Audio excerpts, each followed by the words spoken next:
So hello guys, welcome back to my vlog. So ngayon ay ituturo ko sa inyo kung paano gumawa ng beer tea punch.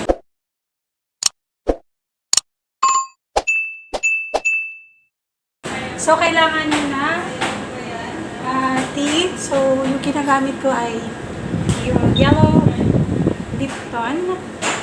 So this is very good for your tea punch.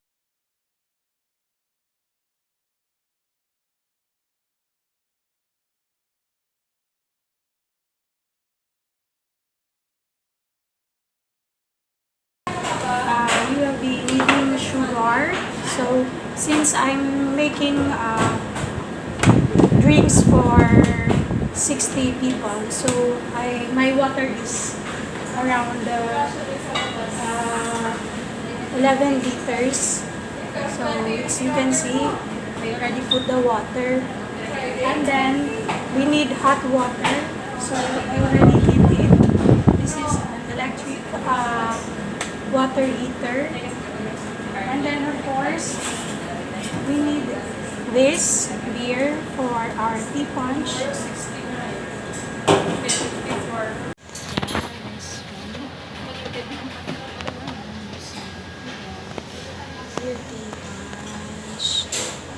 So let's start. I'm gonna show you how to do it.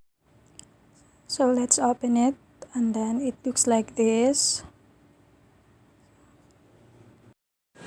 So for now, I'm gonna peel this.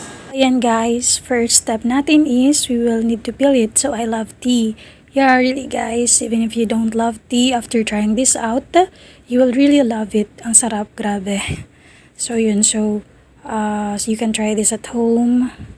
It's very easy to do. Okay, so for now, I'm removing the tea. So it says here that one tea bag is equivalent to 1 cup. So kailangan natin guys ng 5 piraso sa isang pitcher. Kasi nga 1 cup of tea is equals to 200 ml of water, and 200 ml of water times 5 is equals to 1000 ml of water, which is 4 liters, and 4 liters equals to 1/2 pitchers, plus we will be adding sugar syrup plus beer, so it will be 1 pitcher of beer tea punch. Okay guys, so we're ready. Okay, so now guys, we will be boiling it, and make sure to boil it only for 3 minutes to avoid the bitter taste, para masarap. Okay guys, so yan, ibuhos mo lang yung hot water. Kasi babad natin ng 3 minutes. Ayan guys, amoyin natin. Ang bango guys, grabe.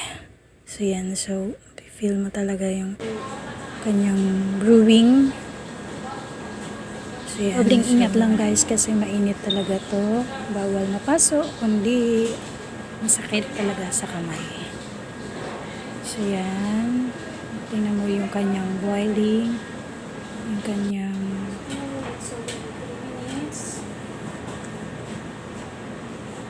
color must be like this.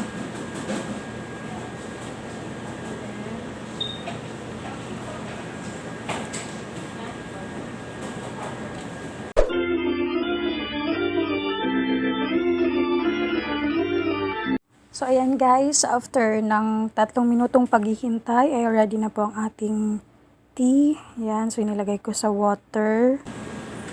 And then magawa tayo ulit ng iba pang concoction para mas malasa. Since kailangan natin gumawa guys ng 14 pitchers for the whole house, so relax lang muna tayo. So habang nag-aantay guys, magpa-music muna.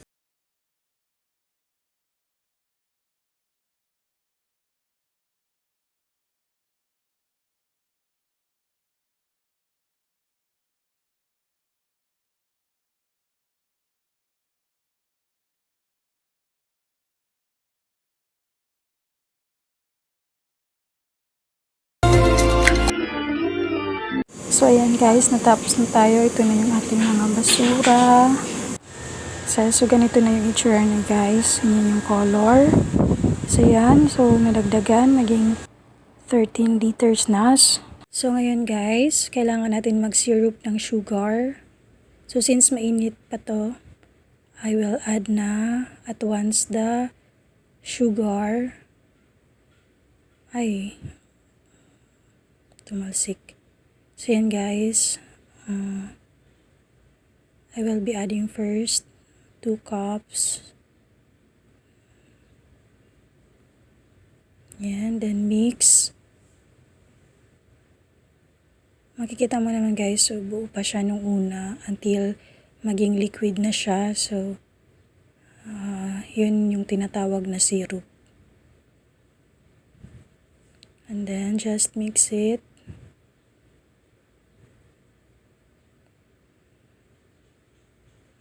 Yan, so,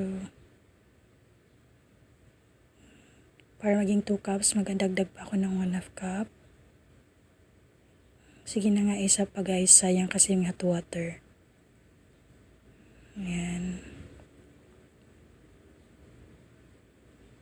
So, mix mo lang ang i-mix.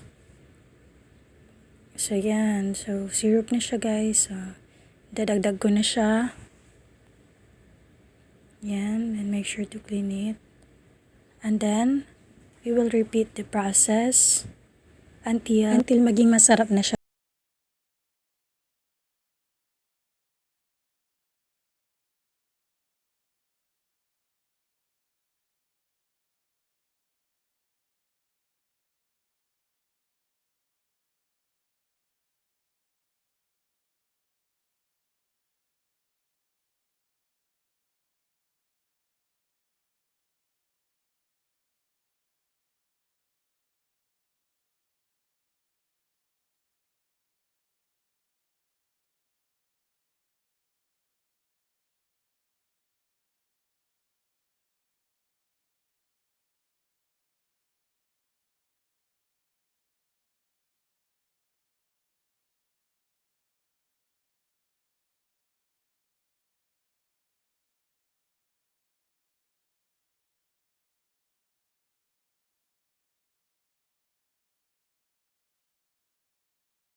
then kakain na kami. So kailangan ko na itong tapusin kasi ilagay nito sa dining room ready for lunch. So yun guys, thank you so much.